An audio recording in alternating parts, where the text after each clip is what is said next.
you and I talk, but do you expect the weekend results, by the way, to shake up? I don't think it does too much for at least Ohio State, and Michigan State didn't play, but do you see much changing in the college football, the playoff rankings? Obviously, you're going to have a bit of a change at the top with 3 and 4 playing each other over the weekend and Auburn defeating Ole Miss, but do you see a lot of shakeup in that top 25 this week? Not really. I think, maybe the top 6 gets jumbled around a little bit, and maybe an Alabama or a Notre Dame jumps up into the top 4, and maybe you'll see Ole Miss drop out of the top 4.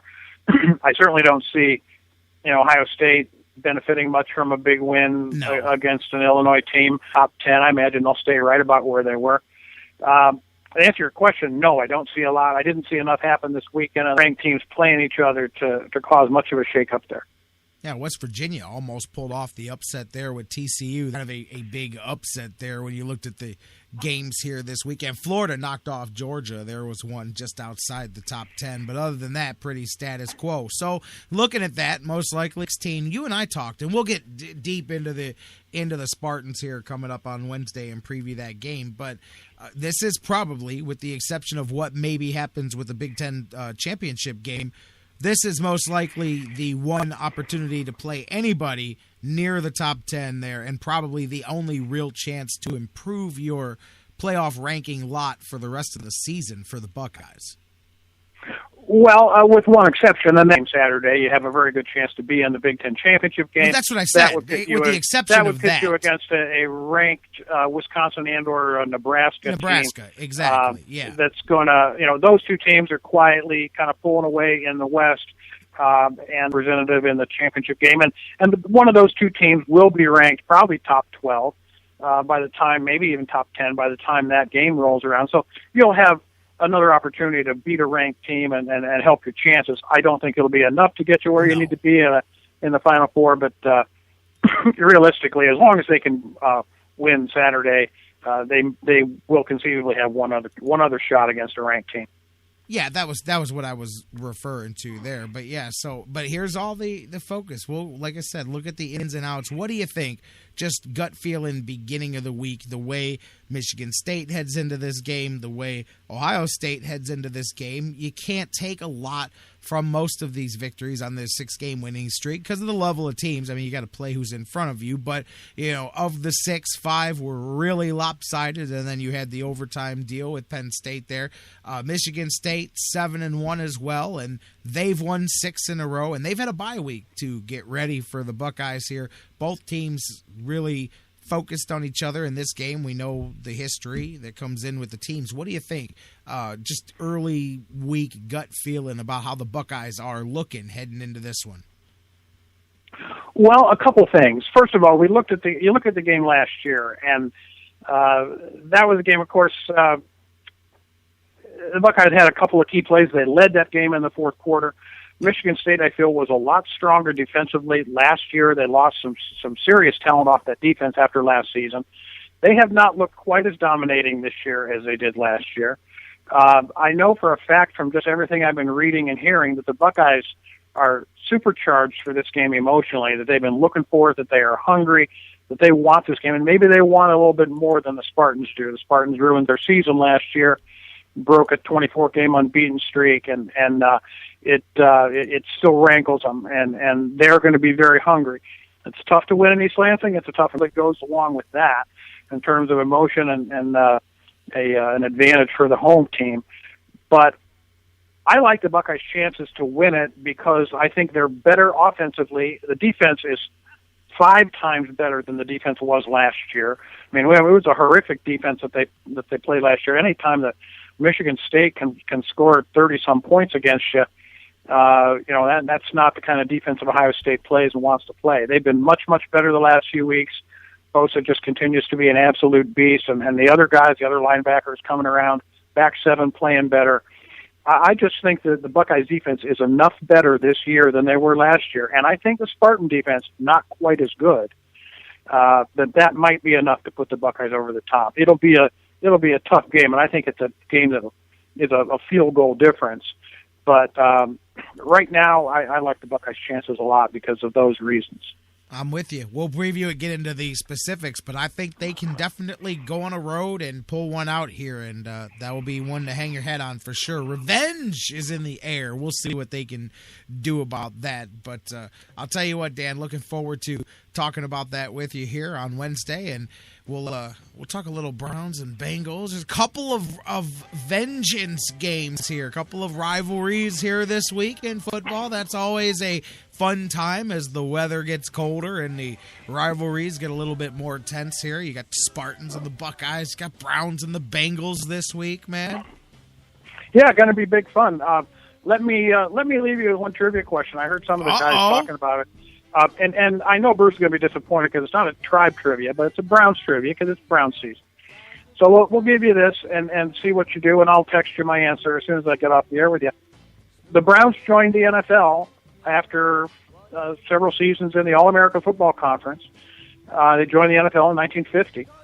And at the time they joined the NFL, there were two other teams that made that jump, joined the NFL at the same time as the Cleveland Browns did. Who were those two teams? That's my trivia for today, and with that I will sign off, and I will catch up to you on Wednesday. Who came over from the AAFC with the Browns there over into the NFL in 1950? Right.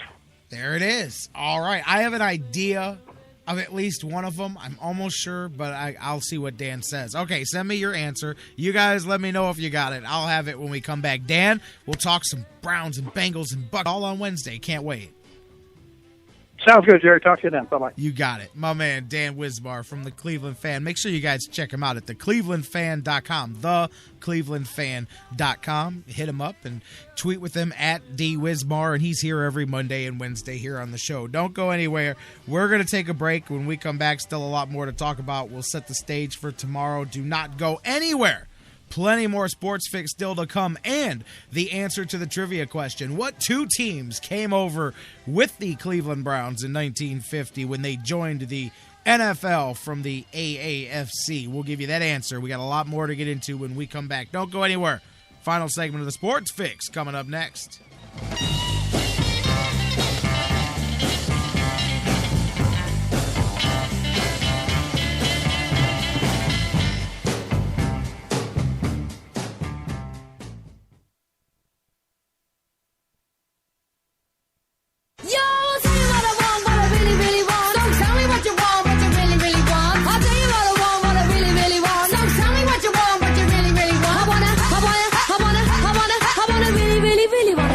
To the Sports Fix if you want to be my lover. Hey guys, before we go to the break, I want to talk to you a little bit again about our good friends at Harry Buffalo North Olmsted, the UFC, the Ultimate Fighting Championships, some of the hottest fights in the world today. Each and every one of their huge events, Harry Buffalo is one of the few places in Northeast Ohio you can go there and watch each and every UFC fight at the Harry Buffalo. And let me tell you, I've been there. The people are out the door. They are to the rafters. It is one of the craziest environments for some UFC fights. Wing Mondays, they've got great deals on wings and drinks, and every day of the week there's a different special, a different deal. And don't forget the Bison Burger, the unbelievable. It is the combination of a fantastic burger and eating healthy combined into one unbelievable sandwich. You have got to get a Bison Burger while you're there. So whatever you're looking for, whatever day of the week, Monday through Friday, Saturday, Sundays, there's something for you at the Harry Buffalo North Olmsted, just outside Great Northern Mall. Check them out today. Harry Buffalo, join the herd. It's an addiction. The Sports Fix. We'll be right back. Let's talk about the X's and O's of family entertainment. Every parent in Ohio knows the importance of being able to draw up an activity that'll get you out of the house for a couple of hours. But it needs to be affordable. It needs to be family-friendly. Above all, it needs to be fun. Now, let's talk about high school sports. Bang for your buck, school sports provide the perfect game plan for your family. You'll enjoy all of the drama and excitement competitive sports offer. You'll be supporting the future leaders of our community in a meaningful way. Best of all, you can take the entire family without breaking the bank. Heck, you won't even dent it. Now, enough chalk talk. Let's get out there and see what's playing at the high school in your community. School sports. Good for our kids, good for our community. This message presented by the Ohio High School Athletic Association and the Ohio Interscholastic Athletic Administrators Association. Whether it's an oil change or a new set of tires, Quick Lane at Valley Ford Truck has you covered for your car care needs. They're your neighborhood quick service experts. They also offer a low price tire guarantee. Choose from 13 brands, and if you find the same tires at a lower price within 30 days, Quick Lane at Valley Ford will refund the difference. 5715 Canal Road, right under the 480 bridge in Valley View. Come see why life is better in the Quick Lane. quicklane.com/Valley Ford Truck.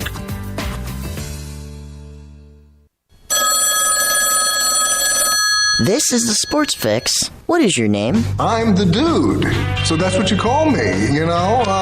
That or his dudeness or duder or, El Duderino if you're not into the whole brevity thing. Dude, what do you want? Well, it's this rug I have. It really tied the room together. We are not a show to be swept under the rug. We are a show to be heard. It's the Sports Fix.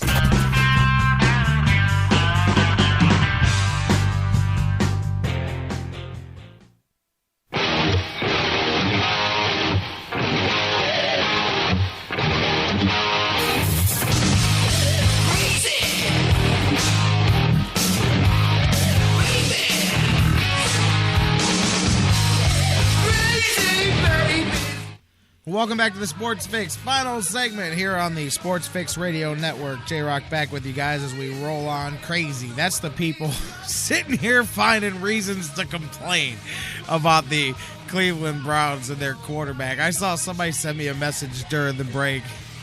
It was too funny. And I don't know. I don't know if I should read it on the air. It's too funny. Excuse the fans of Cleveland for their pre-programmed Pavlov's response. We're so used to bad quarterback play that we're compelled like zombies to search for the backup quarterback. We can't help ourselves. Please don't judge us. Thanks, Cleveland fans. Well, there you go. Thanks, Shane, by the way, for the comment. That about sums it up right there, man. I understand it. Relax, man. Like I said, if we're standing looking over the mountain and we're going, look, that's the Super Bowl. We can see it. We could reach it right from here. We just need one more thing. Then come talk to me about what we're missing to get to the Super Bowl. Until then, shut up and enjoy what's been happening so far. Or don't complain that you haven't enjoyed Browns football in 20 years, because clearly the one or two times that you can, you don't. I'm not saying they give you much to enjoy. They haven't. But the few times that they do, clearly you don't enjoy them. But then again, you would probably be along that same group of people that's absolutely not happy with the Cleveland Indians season, maybe last year and this year, because just winning games isn't good enough for the certain portion of the fan base in Cleveland. We can't just win. No, man, we're on to that next level stuff already, So, anyways, funny stuff. Look, there's a lot of work to be done. This second half's going to be tough. I'll be happy if the Browns finish 8-8, be totally honest with you. Anything more than that is gravy on the potatoes as far as I'm concerned. Seriously. I mean, I got the notebook right here. Let's look through the preseason, predictions from some of the fellas that join us here on the show. 3 wins, 4 wins, 3 wins, 4 wins. I'm the most optimistic at 6 to 8 wins, So come on now. But anyways, I'll be happy with that. There's a lot of work to be done. See, people don't think that you can be happy with where you're at and still not be realistic about things. End of the day, Browns haven't won 5 games in a while, in a whole season. They do it in half a season this time. You sit back and you go, cool, what does the second half bring? And then, guess what? You've got all of January and February and March and April and May and June and July to do what you're doing now. Just sit back and watch some football, man. Get out of here.